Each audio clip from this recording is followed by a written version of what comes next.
soif. Je vais boire quoi? Je vais boire... Allez, plein de nouveautés. Côte sèche. Oh. Je vais boire de la néoprène. Avec le code sèche. Bon, aujourd'hui on parle d'un jeu qui aurait normalement sa place sur la chaîne principale, mais j'avais pas tant de choses à dire que ça dessus, alors que j'ai pourtant passé plus de 70 heures dessus, mais c'est plus un souci éditorial. Ça arrive, il y a des jeux qui m'inspirent moins que d'autres, et celui-ci en fait partie. Cela dit, il y a quand même un sujet craquant fondant sur le jeu, qui s'est fait démonter à cause des plaintes des joueurs sur les problèmes d'optimisation de ce Borderlands 4, et ça comprend des joueurs qui ont des configurations extrêmement chères, comme Locklear, ce sale riche qui a un PC pourtant qui doit valoir 3 Tesla, mais qui avait pourtant des soucis pour jouer en stream. Je l'ai vu en direct puisqu'il a essayé de rejoindre ma partie. Ce à quoi Randy Pitchford, le président de Gearbox, qui a développé ce Borderlands 4, a trouvé les mots pour apaiser la situation et s'exprimer face à une population en furie. Borderlands 4 est un jeu haut de gamme destiné aux joueurs haut de gamme. C'est un peu prétentieux, non? Bon, continuons. Si vous essayez de conduire un monster truck avec le moteur d'un souffleur de feuilles, vous serez déçu. Non, taisez-vous, président, je pense que vous allez attiser encore plus de haine. Veuillez utiliser la fonction de remboursement sur Steam plutôt que de vivre une expérience médiocre et arrêtez de me casser les couilles. Bon, ça il l'a pas dit, mais frère, c'est Borderlands, c'est pas Star Citizen que tu sors. C'est pas non plus un bijou de graphisme incroyable. T'avais juste à t'excuser et dire que tu bosses sur un patch pour optimiser ton putain de jeu. Mais non, lui, il envoie chez ses joueurs. C'est un jeu haut de gamme destiné aux joueurs haut de gamme. Mais tu te prends pour qui, petit connard? Ah putain, je savais pas trop à quoi m'attendre en lançant le jeu, mais juste ça m'a régalé. Mais qu'est-ce qui se passe? Oh, c'est certainement mon ordinateur bas de gamme qui m'a fait traverser le sol. Un Pitchford! Alors personnellement, au niveau de l'optimisation, je suis étonnamment passé entre les mailles et j'ai pas tellement eu de problème, mais sur X et sur Steam, les joueurs se déchaînent, glissades à travers les murs, mobs qui disparaissent, un joueur a même perdu tout son inventaire. Les preuves sont là, sous son nez. Sur Metacritic, les joueurs ont mis 4,4 sur 10 en score utilisateur, mais ce sont certainement des joueurs bas de gamme. Un Pitchford! Oh, quelle sous-merde quand même. Bref, après cette anatomie de communication désastreuse, voyons voir quand même un peu ce jeu. Et ben ce Borderlands 4 commence avec une cinématique crayonnée un peu moche qui nous introduit l'antagoniste de ce Borderlands 4, le gardien du temps, et le premier de la saga à posséder une arche dès le début. Pour rappel, une mécanique principale de la quadrilogie, c'est les arches, des espèces de portails qui contiennent plein de trésors et qu'on cherche dans chaque opus en bons colons que nous sommes. Ce qui nous a menés sur la planète Kairos, sous le joug d'une secte contrôlée par ce fameux gardien du temps.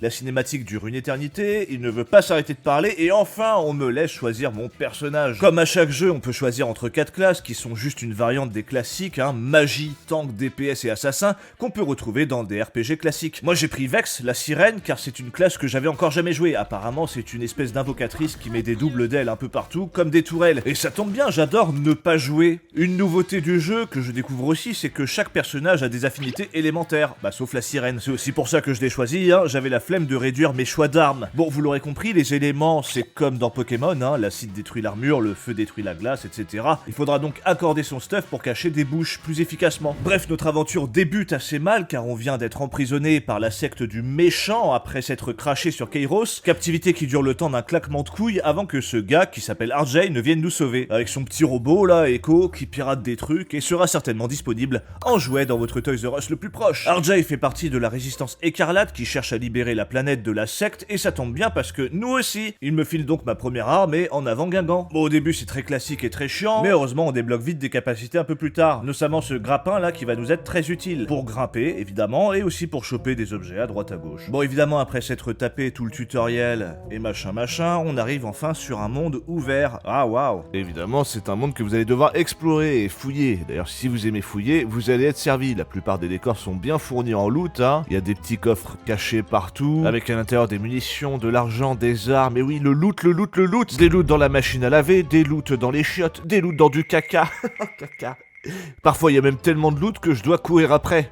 Putain, mais reviens là. Au passage, je bute mon premier boss qui débloque ma première compétence d'action. Par exemple, moi j'ai choisi d'être capable d'invoquer des espèces de doubles magiques qui attaquent les ennemis soit à distance en restant immobiles, soit au corps à corps, mais qui peuvent rusher sur les adversaires pour tanker un petit peu. Bref, qui de mieux pour introduire ce monde ouvert que ce bon vieux Claptrap qui me retrouve et me recrute dans la résistance. Il me fait faire la visite de son campement intégralement vide qui dure une plombe, comme beaucoup de scripts, c'est un insupportable. D'ailleurs, je note que les objectifs ne s'affichent pas pendant un dialogue, ce qui nique totalement le rythme du jeu, et putain, vous allez bouffer parfois des lignes de dialogue à foison. On a compris que vous avez bossé l'écriture, hein, mais on aimerait bien enculer des ennemis pendant que vous parlez, comme dans les anciens qui avaient la courtoisie d'afficher les objectifs, sans avoir besoin d'attendre la fin du dialogue. Bon, sinon la carte est pas mal fournie, on trouve par-ci par-là des habitations qu'on va devoir conquérir pour pouvoir nous téléporter à cet endroit-là, ou des petits campements avec toujours plus de loot. Le bestiaire est plutôt ok, c'est pas non plus une folie, mais bon, ça passe. On sera toujours accompagné de notre petit robot là pour pirater, pour notamment mettre fin à la propagande. Alors évidemment, tout objectif ou quête annexe, c'est un prétexte pour se taper des vagues d'ennemis et récupérer du loot. Et là pour le coup, c'est le cœur de Borderlands, hein, c'est le loot, hein. Vraiment, on aura des armes qui balancent de l'acide, de l'électricité, du feu, ce que vous voulez, avec un niveau de rareté qui va de commun à légendaire, mais pas que pour les armes, c'est aussi pour l'armure, aussi pour les grenades, aussi pour le truc pour se soigner. Enfin bref, tout est prétexte à looter pour l'amour du loot et du stuff. Les effets sont assez divers pour être intéressants, hein, comme par exemple pour les grenades. Oui, c'est juste des grenades, on se dit, mais non, il y a des grenades qui se fixent, il y a des grenades qui rebondissent, il y a des grenades qui font une singularité qui attire les ennemis, il y a des grenades qui font des grenades qui elles-mêmes font d'autres grenades, mais c'est pas forcément des grenades que vous allez lancer, vous pouvez lancer aussi des couteaux ou utiliser des armes lourdes. Bon, après, dites-vous que de toute façon, 99% des armes vont terminer soit vendues, soit abandonnées par terre. Bon, évidemment, les 3/4 des quêtes annexes dans ce monde ouvert servent à rien, hein, c'est vraiment juste pour ralentir la progression du joueur, et c'est bien dommage parce qu'on a des quêtes secondaires qui, pour le coup, sont